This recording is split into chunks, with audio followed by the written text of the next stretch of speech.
Müasir dövrün siyasəti necə göstərir? Mən bir müddət heyvan saxlayırdım və çobanlarla çoxlu ünsiyyətim vardı. İçişlərində elə bəzi çobanlar vardı. Fikirləşirəm müasir dövrdə istənilən ölkənin başçısı təyin eləmək olar tam arxain.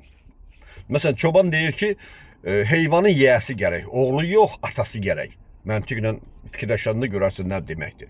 Və yaxud deyir filan yerdə heyvan aparmaq olmaz, oranın otu bu vaxtlar acı olur, heyvanlar köf verir, bəzən də deyir filan yerə aparmaq olmaz, şu dumanlı çənli havada kol-kosdur, orada vəhşi heyvanlar çox olur, bəllidir.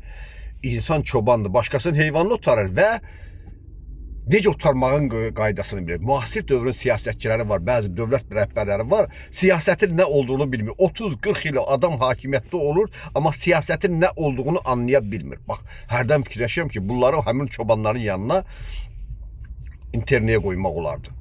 Fikirləşsən ki, bunlar necə siyasətlə məşğul olur? Bir xalqı qırğına vermək, qurban vermək, sən özünü qurban verə bilməzsən, heç övladını belə qurban verə bilməzsən. Bu sənin ixtiyarında deyil. Amma bir xalqı, bir ölkəni və yaxud bir neçə ölkəni qırğına sürəkləmək və məntiqi məzmunu bəlli olmayan müharibəyə, İran-İraq müharibəsi götürəndə bax, onunla nə üçündür, bilən yoxudur.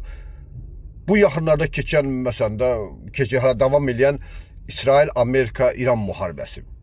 İsrailin baş naziri var. Ömrünü sərf edib siyasətə. Güya bu adam siyasətlə məşğuldur. 30 ildir bu adam hakimiyyətdədir. İsrail xalqı nə vaxta qədər müharibə edə bilər? Bir məntiqi, bir məzmunu, bir bu başa düşəni də yoxdur.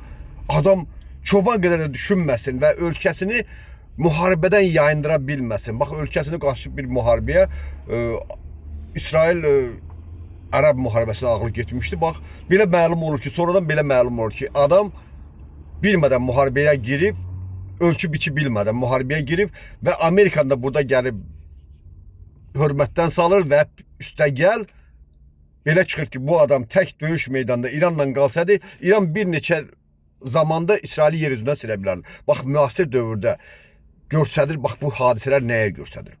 İranın bugünkü hərbi potensialı. Mən demirəm İranda ən ideal variantdır, amma adamlar ömrünü sərf edir siyasətə. Baxırsan, bir çoban qədər düşünə bilməsin adamlar.